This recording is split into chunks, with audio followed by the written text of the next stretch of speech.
Hello friends, welcome to my channel A to Z banking and technology. और आज हम इस वीडियो में बात करने जा रहे हैं पीडी एंड अंडरराइटिंग की एक हॉस्पिटल प्रोफाइल के ऊपर कि हॉस्पिटल का जो प्रोफाइल आता है उसको जब अंडरराइट करते हैं या पीडी करते हैं तो क्या क्या चीज़ों का हमें ध्यान रखना चाहिए, किन किन पॉइंट्स को हमें वेरीफाई करना चाहिए। तो चलिए हम स्टार्ट करते हैं कि जब हॉस्पिटल बिजनेस को हम फंड करते हैं तो किन किन बातों का हमें ध्यान रखना चाहिए।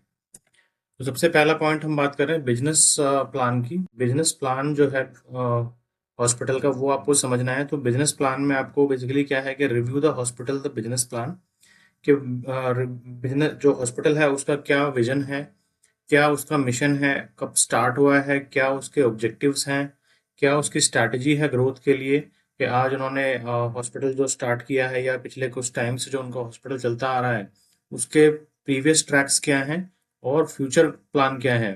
फॉर एग्जांपल उन्होंने किसी एक स्पेसिफिक ट्रीटमेंट से स्टार्ट किया था, आज उन्होंने ये भी ऐड ऑन कर दिया है, ये फैसिलिटी भी ऐड ऑन कर दिया है, ये फैसिलिटी भी ऐड ऑन कर दिया है और इन फ्यूचर वो इन इन चीज़ों का और एडिशनल जो फैसिलिटीज़ हैं वो लाने वाले हैं। फॉर एग्जांपल कैंसर की फैसिलिटीज़ है, कैंसर ट्रीटमेंट है या फिर कोई स्पेशल कोई बड़ी बीमारी का ट्रीटमेंट है, उस चीज़ को वो अपने रोड मैप में उन्होंने ग्रोथ के लिए ऐड ऑन किया है तो वो आपको देखना है।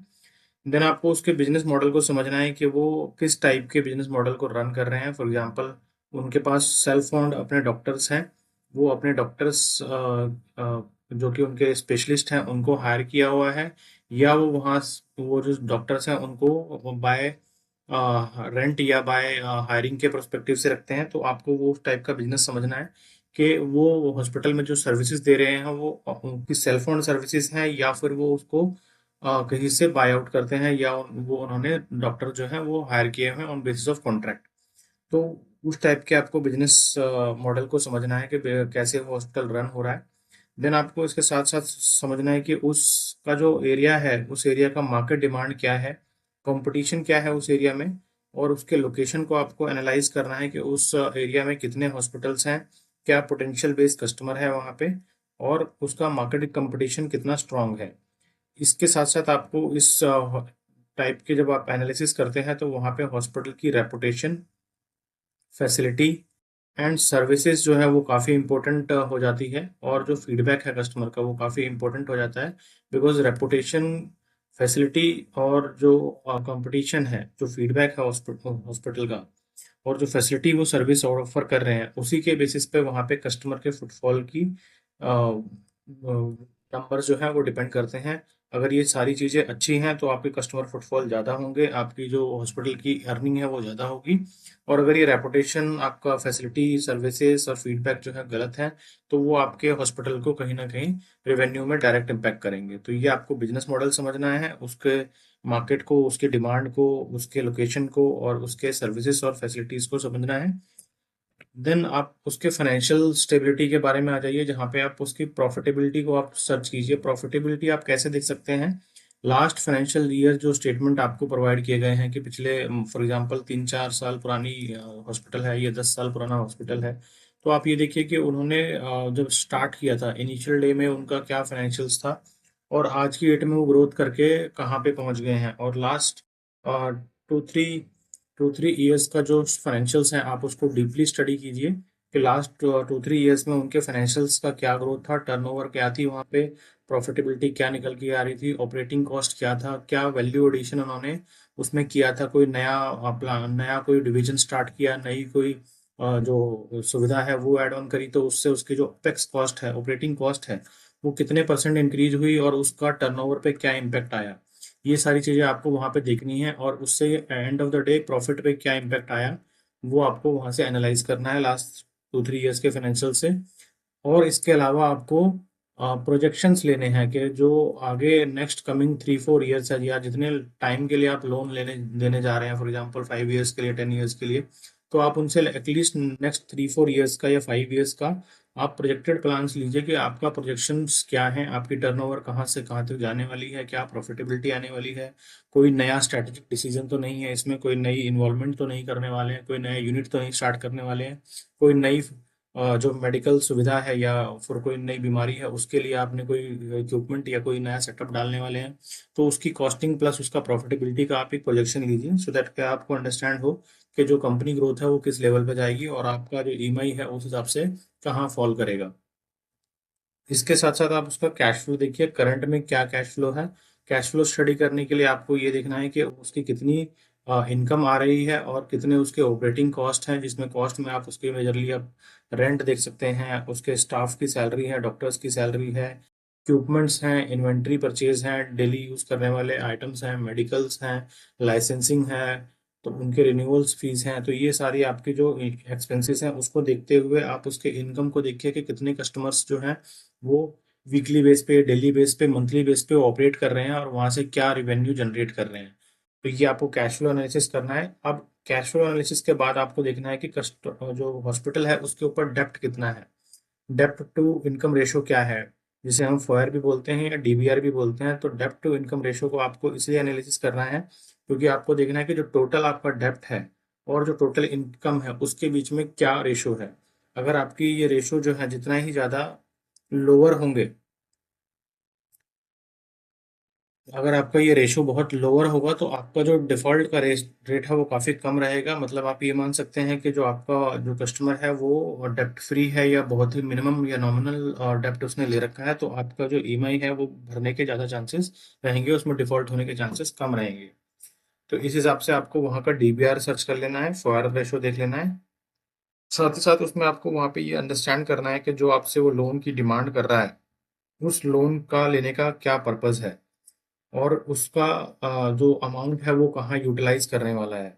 या तो वो परचेज करने वाला है कोई नई इन्वेंट्री, या उस बिजनेस को एक्सपेंड करने वाला है, कोई नया यूनिट स्टैब्लिश करने वाला है, कोई नई मशीन लाने वाला है जो कि उस हॉस्पिटल को के वो जो फैसिलिटी है उसमें वैल्यू एडिशन करने वाला है।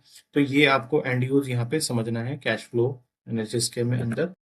नेक्स्ट पॉइंट आ जाता है कि इस हॉस्पिटल को रन करने वाली मैनेजमेंट टीम कौन है। मैनेजमेंट टीम से हमारा मतलब है कि जो उसके मेन प्रमोटर है, प्रमोटर जो ओनर है उसका, वो किस इंडस्ट्री से है, उनका एक्सपीरियंस आप इवेलुएट कीजिए कि वो डॉक्टर है या नहीं है, और अगर डॉक्टर हैं तो वो किस सेगमेंट के डॉक्टर हैं, क्या उनकी एक्सपर्टीज है, और हॉस्पिटल मैनेजमेंट की जो टीम है, जो बोर्ड मेंबर्स हैं, उनका क्या एक्सपीरियंस रहा है, वो कहाँ किस फील्ड से बिलोंग करते हैं, उनको डॉक्टरी लाइन का एक्सपीरियंस है कि नहीं है, मेडिकल लाइन का एक्सपीरियंस है कि नहीं है। क्योंकि अगर वो एक्सपीरियंस डॉक्टर्स होंगे, मेडिकल लाइन से जुड़े होंगे, तो ही इस बिजनेस को अच्छे से रन कर पाएंगे। तो इसलिए उनका एक्सपीरियंस हमें देखना जरूरी है। प्लस आपको देखना है कि ऑपरेशन की एफिशिएंसी क्या है।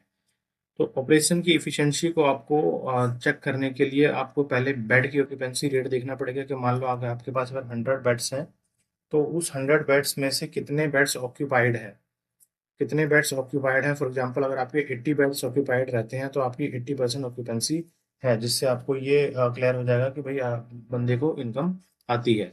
देन आपका एवरेज लेंथ ऑफ स्टे, के जो हॉस्पिटलाइज हो रहे हैं वो सिर्फ ओपीडी में आ रहे हैं या फिर वो सिर्फ कंसल्टेंसी के लिए आ रहे हैं, या उन्होंने दवाई ली और चले गए वाला टाइप है, या फिर वहाँ पे जो लेंथ ऑफ स्टे से मतलब ये है कि वो 2 दिन हॉस्पिटलाइज हो रहे हैं, 4 दिन हॉस्पिटलाइज हो रहे हैं, 15 डेज का ट्रीटमेंट हॉस्पिटलाइज में चल रहा है, ये ऐसा है। तो किस टाइप के कस्टमर आ रहे हैं और उनकी लेंथ ऑफ स्टेबिलिटी वहाँ पे क्या है, और पेशेंट का टर्नओवर रेट क्या है, कि रिपीटेड कस्टमर कितने हैं, कितने कस्टमर ऐसे हैं जो पहले भी आते थे और यहीं से रेगुलरली आपसे काम करवा रहे हैं या अपना इलाज करवा रहे हैं। फिर आपके बाद एनालाइज करना है कि स्टाफिंग, के जो आपका जो स्टाफ है वो कितनी मात्रा में अवेलेबल है। अगर आपको ऐसा लगता है कि भाई 5 पेशेंट को देखने के लिए एक नर्स सफिशिएंट है, तो आपकी उसमें क्या रेशियो आपने बना रखा है। ऐसा तो नहीं कि 10 पेशेंट के ऊपर एक नर्स है, बिकॉज ये काफ़ी फीडबैक के पॉइंट ऑफ व्यू से और मैनेजमेंट के पॉइंट ऑफ व्यू से काफ़ी दिक्कत हो सकता है। तो आपको एसेस करना है कि एडिक्वेंसी क्या है और उन नर्स की क्वालिफिकेशंस क्या है, उन डॉक्टर्स की क्वालिफिकेशन क्या है, मेडिकल और एडमिनिस्ट्रेशन स्टाफ हैं उनकी क्या क्वालिफिकेशन है और कितनी मात्रा में अवेलेबल है। क्या वो उस लेवल के जो फ्रीक्वेंसी है कस्टमर की उनको सर्विस देने के लिए सफिशिएंट है या नहीं है, ये आपको वहाँ पे अच्छे से वेरीफाई करना है। देन हम आगे जाते हैं इंफ्रास्ट्रक्चर और फैसिलिटी के बारे में, क्योंकि ये बहुत ही इंपॉर्टेंट है। क्योंकि आप देखेंगे कोई भी प्राइवेट हॉस्पिटल है वो लोग इसीलिए इसीलिए प्रेफर करते हैं क्योंकि वहाँ पे जो फैसिलिटीज़ हैं, जो इंफ्रास्ट्रक्चर है वो काफ़ी अच्छा होता है, मेडिसिन हैं जो वो काफ़ी अच्छे होते हैं, डॉक्टर जो हैं काफ़ी एक्सपीरियंस होते हैं, उनका नाम हो गया होता है उस एरिया में। तो आपको ये देखना है कि आपका जो कस्टमर है, जो हॉस्पिटल आपके पास लोन लेने आया है, उनके पास क्या क्या इक्विपमेंट्स लगे हुए हैं, कितनी टेक्नोलॉजी को यूज़ कर रहे हैं और उसको कैसे मेंटेन किया हुआ है, प्रीमिसेस को, उनके हाइजीन को कैसे मेंटेन किया है, उनके सिस्टमैटिक सिस्टम है वो कैसे मेंटेन किया हुआ है। तो ये आपको देखना है कि इंफ्रास्ट्रक्चर किस टाइप का है और फैसिलिटी क्या दे रहे हैं। फैसिलिटी में आपको इक्विपमेंट, टेक्नोलॉजी और मेंटेनेंस ऑफ प्रीमिसेस को देखना है। साथ साथ आपको देखना है कैपेसिटी और सर्विसेज कैसी है, कि नंबर ऑफ बेड्स कितने हैं और किस टाइप की वो सर्विस ऑफर कर पा रहे हैं, जैसे स्पेशल केयर दे रहे हैं, इमरजेंसी सर्विसेज दे रहे हैं, ओपीडी दे रहे हैं, नहीं दे रहे हैं। और availability of advance medical equipments का क्या रेशो है। कई बार ऐसा होता है कि कुछ स्पेसिफिक बीमारियों में स्पेसिफिक इक्विपमेंट्स की रिक्वायरमेंट होती है, स्पेसिफिक मेडिसिन की या इंजेक्शंस की रिक्वायरमेंट होती है। तो उस टाइप की जो इमरजेंसी मेडिकल्स है या एडवांस मेडिकल टेक्नोलॉजी है या इक्विपमेंट है या मेडिसिन है या इंजेक्शन है, वो वहाँ पे अवेलेबल होता है या नहीं होता है। तो उससे आपको पता चलेगा कि ये किस तरह की सर्विस आपको कस्टमर को ऑफर कर रहे हैं। इन्हीं सारी सर्विसेज और ऑफर से ही बेसिकली आपके टर्नओवर पे इम्पैक्ट होता है, क्योंकि वहाँ से आपका कस्टमर जो है फुटफॉल वो बढ़ता है और उससे ही आपको रिवेन्यू जनरेट होता है। तो ये बेसिकली काफ़ी इंपॉर्टेंट है। जब भी आप अपने सेल को देखते हैं तो इन्हीं चीज़ों से सेल आपकी बढ़ती है। तो ये आपको देखना है। साथ ही साथ अब आ जाते हैं हम रेगुलरिटी और कंप्लायंस के ऊपर, क्योंकि आप देखिए हॉस्पिटल जो है वो डायरेक्ट कनेक्टेड है कंप्लायंस एंड रेगुलेटरी से, बिकॉज कोई भी बंदा किसी का इलाज नहीं कर सकता, उसके पास प्रॉपर डॉक्टर की डिग्री होनी चाहिए। सबसे पहले जो आपके डॉक्टर्स हैं वो वेल क्वालिफाइड हो, उनके पास जो रिलीवेंट डिग्री है, एमबीबीएस की है या फार्मा की है, वो डिग्री उनके पास अवेलेबल होनी चाहिए। जो भी वहाँ पे ऑथराइज हैं या अपॉइंटेड डॉक्टर्स हैं, उनको आपकी क्वालिफिकेशन और डिग्री देखनी है, उनसे डिमांड करनी है। सेकेंडली आपको देखना है कि उस हॉस्पिटल को रन करने के लिए जो नेसेसरी लाइसेंस चाहिए, फॉर एग्जांपल आपका हो गया फार्मा लाइसेंस, हो गया ड्रग लाइसेंस, हो गया, और जो आपका हॉस्पिटल को रन करने के लिए अदर लाइसेंस होते हैं, जैसे फायर का लाइसेंस है, वहाँ के लोकल एमसीडी का लाइसेंस है, शॉप एक्ट है, जीएसटी है। ये जो रेगुलेटरी रिक्वायरमेंट्स हैं और स्पेसिफिक जो मेडिकल लाइन से रिलेटेड रिक्वायरमेंट्स हैं वो अवेलेबल हैं या नहीं है, वो आपको चेक करना है।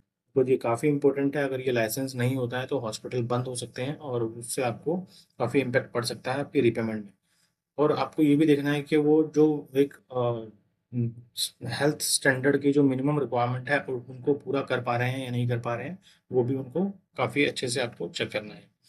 तो गाइस ये देखने के बाद आपको देखना है कि मार्केट कंपटीशन क्या है, उनका मार्केट में क्या रेपुटेशन है। जैसे आपने बताया कि फैसिलिटी सर्विसेज के बाद उसकी रेपुटेशन, उसकी ब्रांड वैल्यू के ऊपर ही डिपेंड करता है कि उसको कितना बिजनेस आएगा। तो इसलिए आपको इवेलुएट करना है कि मार्केट की रेपुटेशन क्या है उस हॉस्पिटल की।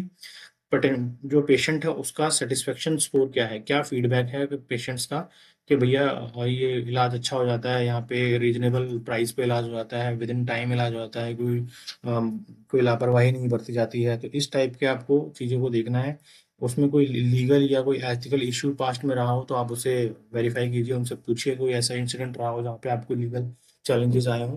तो उससे आपको वहाँ के जो रेपुटेशन है उसके बारे में पता चलेगा। साथ ही साथ आप उसके मार्केट शेयर के बारे में देखिए कि जो ये हॉस्पिटल है उस मार्केट का कितने पोर्शन को कवर करता है, क्या पोजीशन वहाँ पे उन्होंने क्रिएट की हुई है, क्या कंपटीशन से कोई एडवांटेज है, या कंपटीशन में ये फर्स्ट नंबर पे आते हैं या लास्ट नंबर पे आते हैं। ये भी आपको काफ़ी अच्छा रोल प्ले करेगा आपके डिसीजन लेने में।